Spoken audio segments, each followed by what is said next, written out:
So live art totally emerged out of that performance art scene, and performance art was obviously a scene that came from visual art practice, mainly from America, but also in Europe and other places in the 1970s.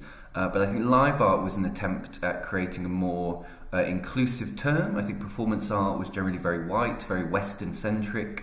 But also, live art was an attempt at encompassing more of the kinds of live practices and modes that artists were working in.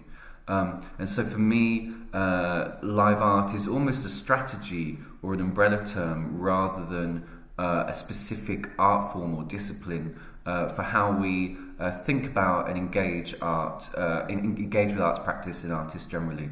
So it's something that generally puts the audience at the heart of the experience and is about some sort of live exchange between the artist and the audience. And that might be, an audience sat traditionally in a theatre space watching some sort of experimental, stage-based work. But it could be, an encounter in public space, an intervention in the streets, a conversation between an artist and audience. At the ends of the live art spectrum, you've got, gallery-based performance art, you've got experimental theatre, expanded choreography, but then you've got really interesting territories such as immersive theatres, one-to-one performance, participatory and socially engaged projects, and much, much more. Yeah.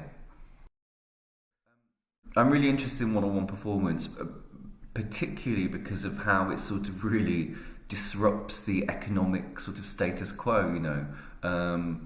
You're very unlikely to make money off a one-to-one performance, but it gives an audience a direct encounter with an artist that can be an incredibly intense and emotional experience. So in the United Kingdom, there was a real boom.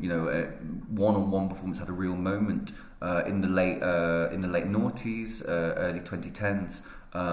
Particularly venues such as Battersea Arts Centre did the very first one-on-one performance festival, which was a whole festival dedicated to one-on-one performance in the UK. And in the UK, we've got really significant practitioners such as the late Adrian Howes, who did really sort of radical, original working in that one-to-one performance mode. For me, it's a really exciting area of practice.